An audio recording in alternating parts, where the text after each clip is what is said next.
My self Krishna. Last lecture में हमने irrigation start किया था, वो लेक्चर आप लोगों को अच्छा लगा तो मैं इस सीरीज़ को फर्दर कंटिन्यू कर रहा हूँ। लास्ट लेक्चर में हमने ये देखा था कि इरिगेशन क्या होता है, इरिगेशन के एडवांटेज देखे थे, डिसएडवांटेज देखे थे, टाइप ऑफ इरिगेशन देखा था, किस क्रॉप के लिए कौन सा इरिगेशन ज़्यादा इफेक्टिव है, हमने ये सब देखा था। आज हम देखने जा रहे हैं क्वालिटी ऑफ इरिगेशन वाटर।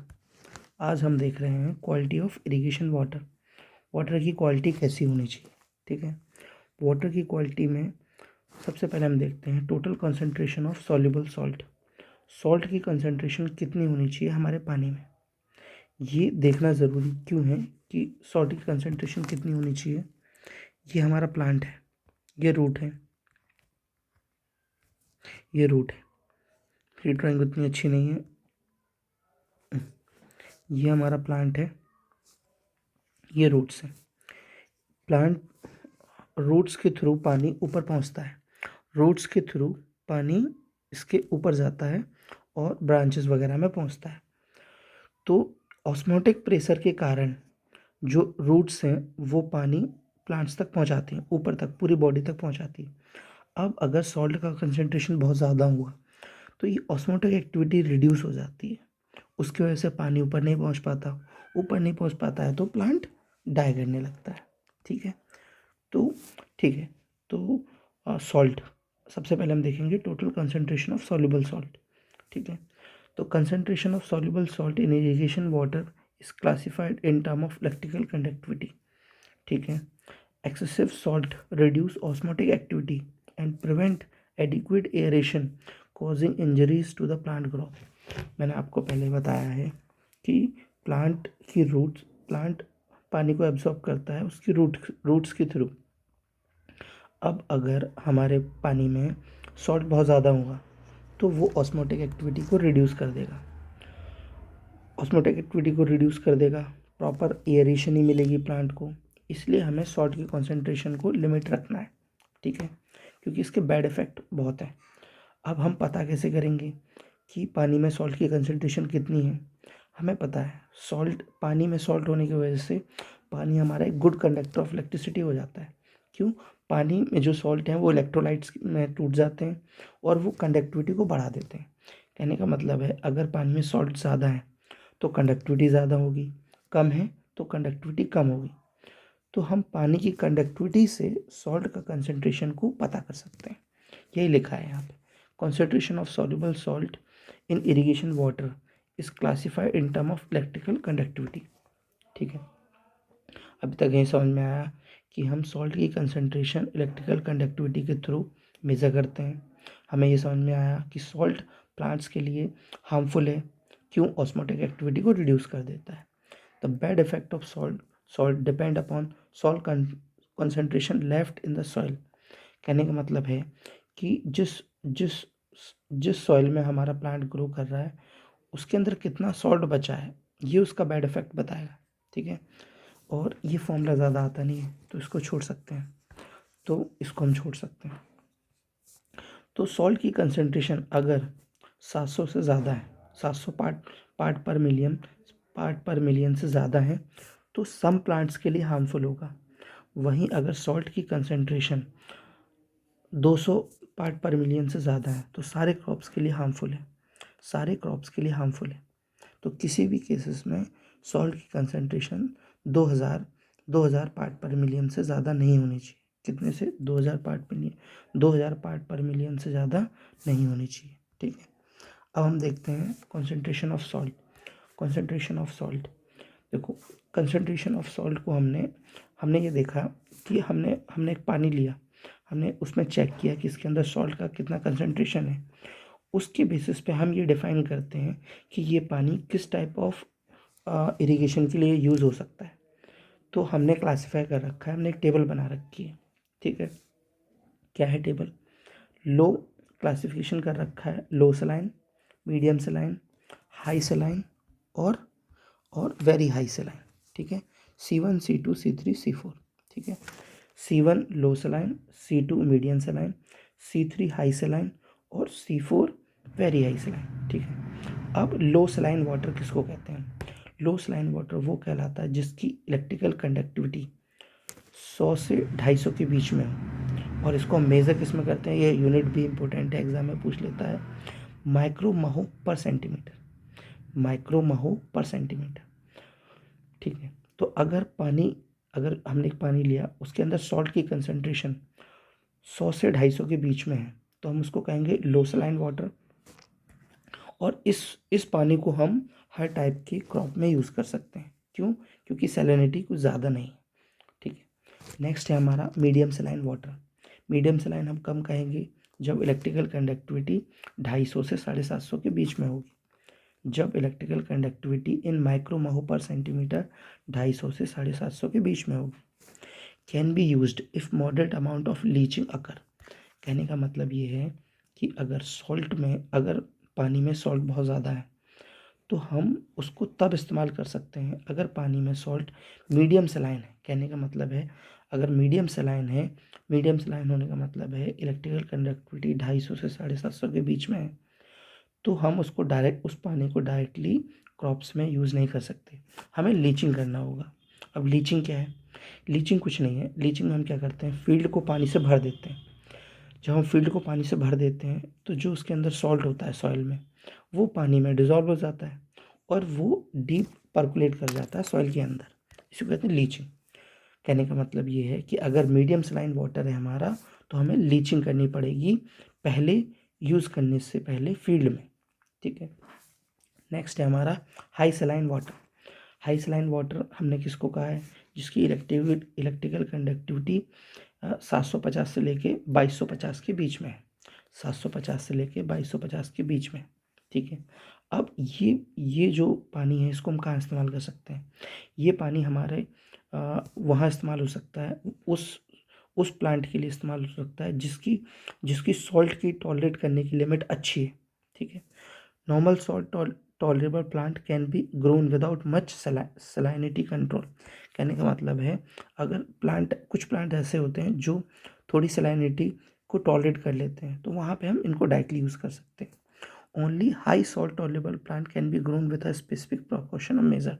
ठीक है, मतलब कहने का मतलब ये है कि वो प्लांट जो सॉल्ट को टॉलरेट कर पा रहे हैं, हम उसके लिए ये पानी इस्तेमाल कर सकते हैं। ठीक है, उसके लिए हम ये पानी इस्तेमाल कर सकते हैं। नेक्स्ट है हमारा, अगर सॉल्ट की कंसंट्रेशन 2250 से ज़्यादा है तो हम उसको बोलेंगे वेरी हाई सलाइन वाटर, और इसको हम इरिगेशन में यूज़ नहीं करेंगे, इसको हम इरिगेशन में यूज़ नहीं करेंगे। ठीक है, तो हमने सलाइनिटी में देखा कि अगर हमारा लो वाटर है, अगर लो सलाइन वाटर है तो हर टाइप के क्रॉप के लिए अच्छा है।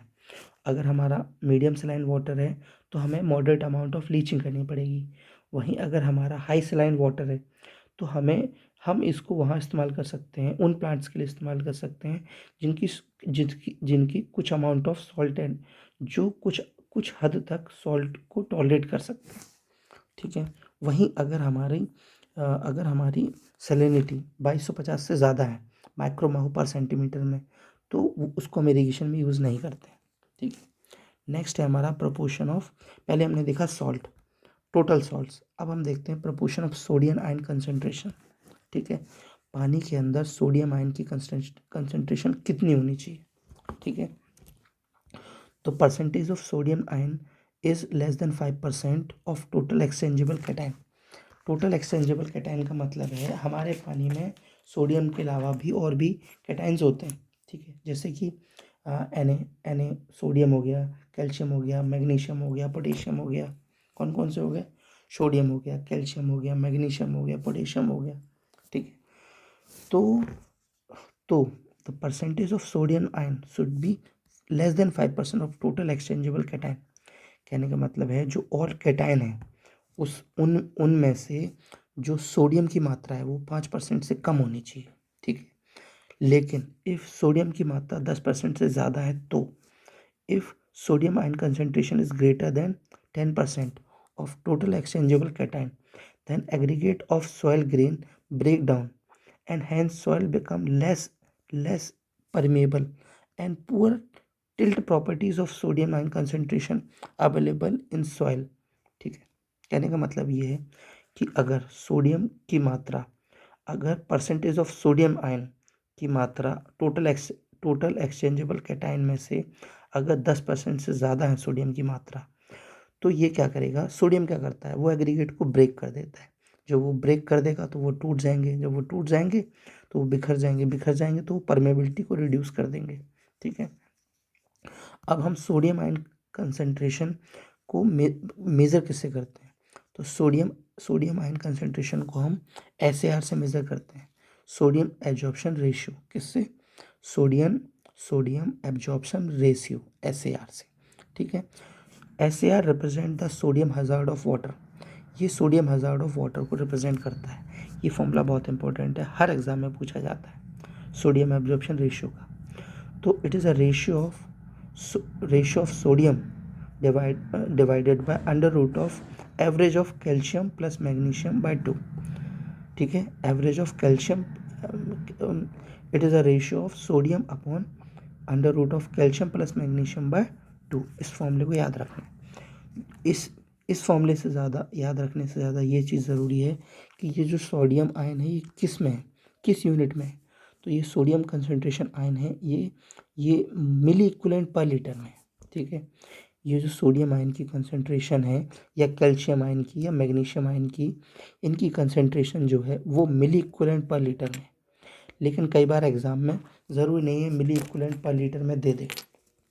ठीक है, कई बार एग्ज़ाम में मिली इक्विवेलेंट पर लीटर में नहीं देता है, कई बार एग्ज़ाम में दे देता है तुम्हें मिलीग्राम पर लीटर में दे देता है, कई बार एग्ज़ाम में मिलीग्राम पर लीटर में दे देता है। तो मिलीग्राम पर लीटर को मिली इक्विवेलेंट पर लीटर में तुम्हें फर्स्ट कन्वर्ट करना है, फिर फॉर्मूले में अप्लाई करना है। कैसे, देखो, अगर milliequivalent per litre of any sodium,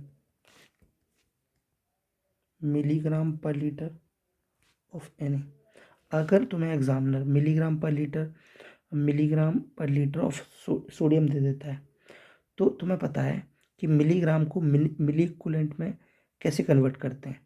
तो मिलीग्राम को मिली इक्विवेलेंट में कन्वर्ट करने के लिए milligram divided by equivalent weight से डिवाइड कर देते हैं। ठीक है, तो हमारा मिली इक्विवेलेंट पर लीटर में आ जाता है। अब हम सोडियम का केस देखते हैं। हमें पता है सोडियम का इक्विवेलेंट वेट कितना है, सोडियम का इक्विवेलेंट वेट है 23। क्यों, सोडियम पॉजिटिव होता है, सोडियम क्या होता है, पॉजिटिव होता है, एक ही आयन है।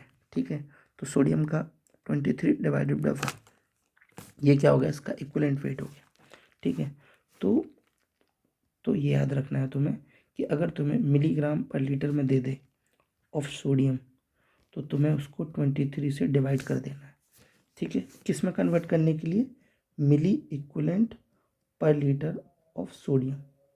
ठीक है, वहीं अगर तुम्हारा कैल्शियम दे रखा है तो उसको कैसे कन्वर्ट करोगे, तो अगर तुम्हारा milliequivalent per litre of calcium है तो तुम्हें क्या करना है, milligram per litre of calcium तो तुम यहाँ क्या लिख दोगे, equivalent weight of calcium, equivalent weight of sodium. Equivalent weight of calcium कैसे निकालते हैं, ठीक है, equivalent weight of calcium, equivalent weight, calcium 2 positive होता है। ठीक है, कैल्शियम 2 पॉजिटिव होता है, तो इसका इक्विवेलेंट वेट कैसे निकालोगे। ठीक है, तो इसको तुम लिख सकते हो milligram per litre of calcium. ठीक है, इसका मॉलिक्यूलर वेट डिवाइड बाय 2। ठीक है, डिवाइड बाय 2। वहीं अगर हम बात करते हैं इक्विवेलेंट वेट ऑफ मैग्नीशियम की, milliequivalent per litre of magnesium equal to क्या हो जाएगा, milligram per litre of magnesium, ये भी 2 पॉजिटिव होता है, divided by equivalent weight of Mg 2 positive. तो इसको भी तुम क्या कर सकते हो, मिलीग्राम पर लीटर में जो दिया है ऑफ मैग्नीशियम डिवाइडेड बाय, ठीक है, इस तरीके से कन्वर्ट कर लेना है तुम्हें। ठीक है, अब हम देखते हैं, देखो, तो ये मैंने तुम्हें क्या समझाया, मैंने तुम्हें समझाया कि अगर इस फॉर्मूले में वैल्यू को कैसे पुट करना है। अगर तुम्हें कंसंट्रेशन किस में दे रखी है, मिली इक्विवेलेंट पर लीटर में दे रखी है, तो कोई टेंशन नहीं, डायरेक्ट पुट करो। लेकिन अगर तुम्हें कंसंट्रेशन किस में दे रखी है, मिलीग्राम पर लीटर में, तो तुम्हें पहले उसको मिली इक्विवेलेंट पर लीटर में कन्वर्ट करना है, फिर इस फॉर्मूले में रखना है, ठीक है। अब सार सोडियम एब्जॉर्प्शन रेशियो के बेसिस पे हमारे पास एक टेबल है, ठीक है। इस हम टेबल को देखते हैं। देखो S1 S2 S3 S4, ठीक है। Low sodium water, medium sodium water, high sodium water और वेरी हाई सोडियम वाटर, ठीक है। लो सोडियम वाटर की वैल्यू कितनी है? 0 से 10, मीडियम की 10 से 18, हाई की 18 से 26, वेरी हाई की 26 से ज़्यादा, ठीक है। अब सोडियम सोडियम ठीक है। अगर लो सोडियम वाटर है तो इसको it can be used for all soil and crops, किसी भी सॉइल और क्रॉप्स के लिए हम इसको यूज़ कर सकते हैं लो सोडियम वाटर। लो सोडियम वाटर का मतलब अगर सार की वैल्यू 10 से कम है। वहीं जब हम मीडियम सोडियम वाटर की बात करते हैं तो हम कोर्स ग्रेन को तो सिंपली यूज़ कर सकते हैं, कोर्स ग्रेन में हम medium sodium water simply use कर सकते हैं। लेकिन जब बात आती है फाइन ग्रेन की तो हमें इसको जिप्सम से ट्रीट करना होगा, ठीक है। For fine grain treated with gypsum. अब हमें फाइन ग्रेन, क्योंकि फाइन ग्रेन के जो पार्टिकल्स हैं वो बहुत छोटे छोटे होते हैं, उनके अंदर वॉइड्स कम होते हैं, ठीक है, वॉइड्स कम होते हैं। कोर्स ग्रेन के पार्टिकल्स बड़े बड़े होते हैं, ठीक है। अब हमें जिप्सम से ही क्यों ट्रीट करना है? जिप्सम का फॉर्मूला पता है तुमको? जिप्सम क्या है? CaSO4 CaSO4.2H2, ये जिप्सम है।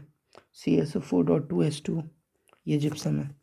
जिप्सम में होता है कैल्शियम, ठीक है, जिप्सम में होता है कैल्शियम।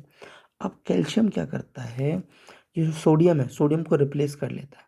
कैल्शियम सोडियम को रिप्लेस कर देता है और सोडियम पानी के अंदर आ जाता है और नीचे सेटल डाउन करके वो पानी के लीचिंग के थ्रू निकल जाता है।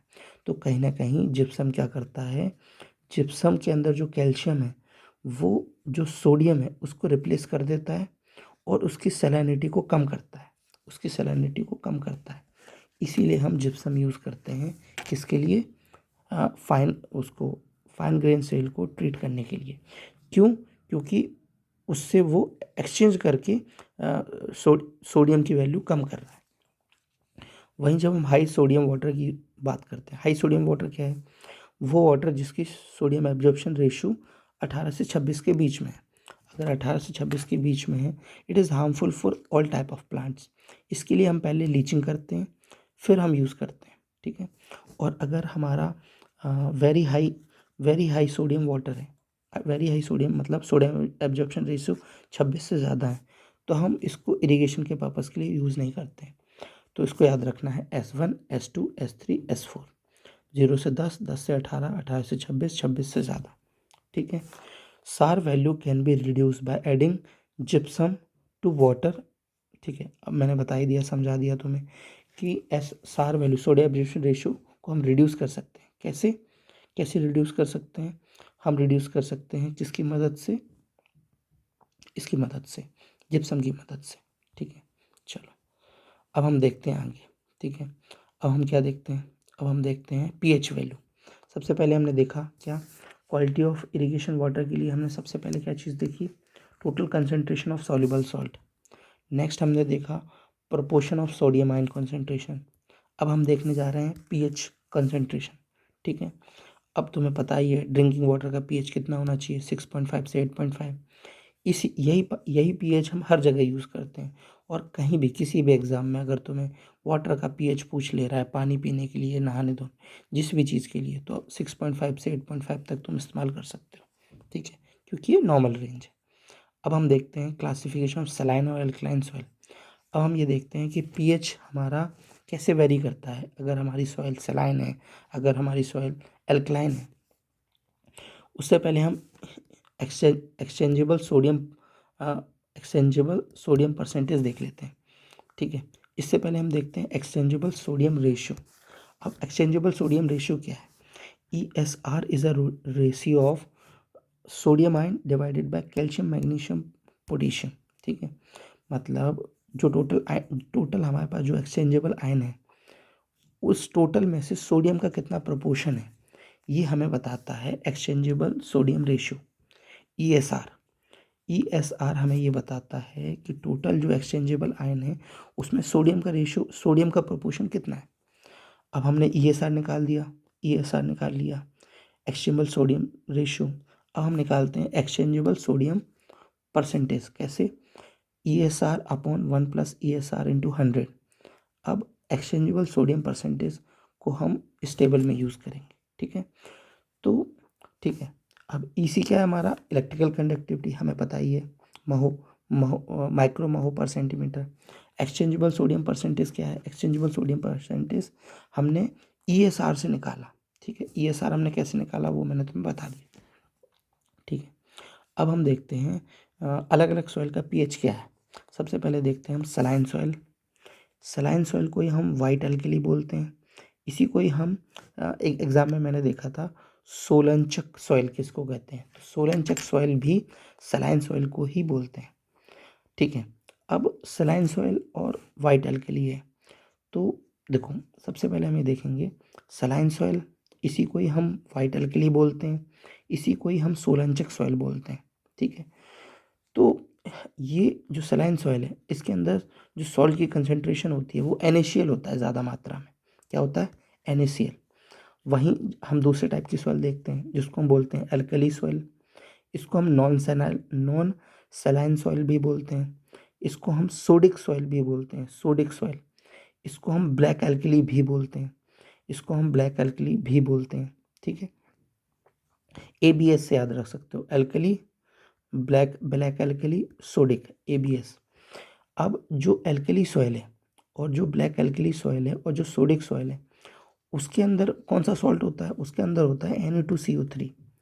Na2CO3 ये ज़्यादा हार्मफुल सॉल्ट है as compare to NaCl। Na2CO3 harmful क्यों है? क्योंकि ये जल्दी ब्रेक डाउन नहीं होता। इससे हमें इस सॉइल से सोडियम निकाल पाना उतना आसान नहीं होता। NaCl क्या है? बहुत जल्दी ब्रेक हो जाता है। ठीक है, तो बहुत जल्दी ब्रेक हो जाता है मतलब सलाइन सॉइल में NaCl है, मतलब इसकी इलेक्ट्रिकल कंडक्टिविटी भी ज़्यादा होगी, क्योंकि जैसे पानी डाला ये ब्रेक हो जाएगा।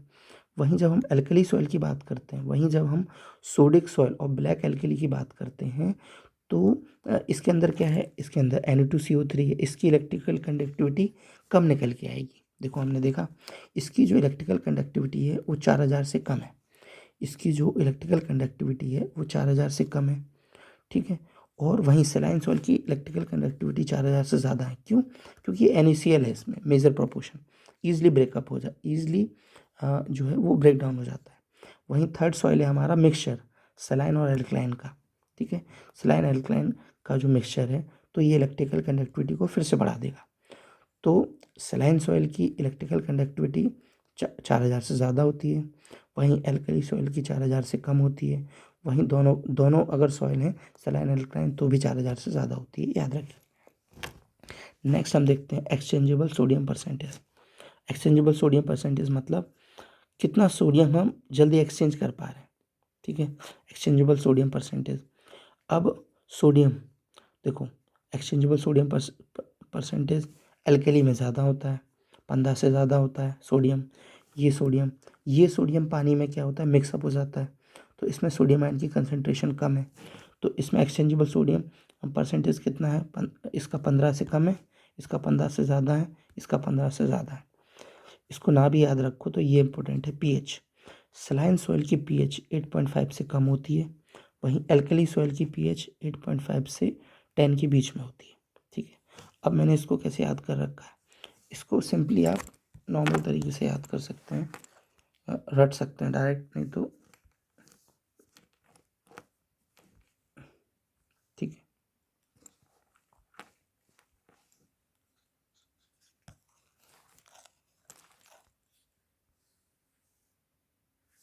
चलिए देखते हैं कैसे याद कर सकते हैं। SAS saline alkaline, saline alkaline. ठीक है, सलाइन एल्कलाइन सबसे पहले क्या दिया था? इलेक्ट्रिकल कंडक्टिविटी, फिर एक्सचेंजेबल सोडियम रेशियो परसेंटेज, फिर pH। ठीक है, ठीक है। अब मैं क्या करता हूँ, मैंने ऐसे याद कर रखा है, पता नहीं तुम लोग ऐसे याद होगा या नहीं। मैंने इसमें बिल्ली की आंखें बना दी और बीच में 4000 लिख दिया। ठीक है, बिल्ली की आंखें बना दी, बीच में 4000 लिख दिया और 4000 फिर मैं लिखता गया। ये बिल्ली की आंखों की फिर मैंने अपोजिट बना दिया ऐसे, और फिर ऐसे ऐसे बना दिया। ये 4000 लिख दिया, ये 4000 लिख दिया। ठीक है, यहाँ पे 15 15 15। ये याद रखना है कि सलाइन का जो pH है वो 8.5 से कम होता है। ठीक है, और इसका 8.5 से 10 के बीच में होता है। ठीक है, 8.5 से 10 के बीच में होता है, और इसका भी 8.5 से कम होता है, इसका भी 8.5 से कम होता है। इस तरीके से मुझे ये चीज़ें याद थी।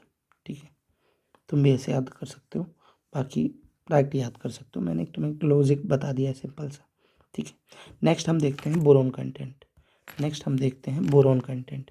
ठीक है, बोरोन कंटेंट कितना है? It is essential, it is an essential micro nutrients for plant growth.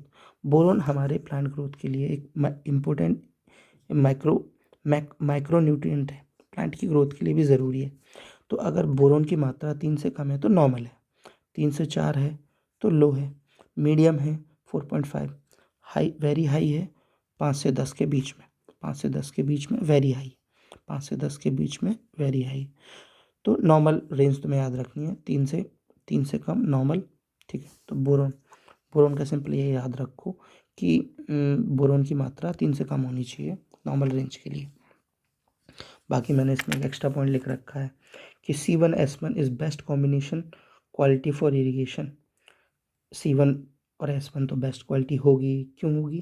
क्योंकि C1 क्या है? लो सलाइन वाटर, S1 क्या है? Low sodium water. ठीक है, तो नेक्स्ट अभी हम इतना ही रखते हैं। नेक्स्ट हम नेक्स्ट चैप्टर में देखेंगे वाटर रिक्वायरमेंट ऑफ क्रॉप्स। ठीक है, ठीक है, अब आप बताइए कि लेक्चर कैसा था?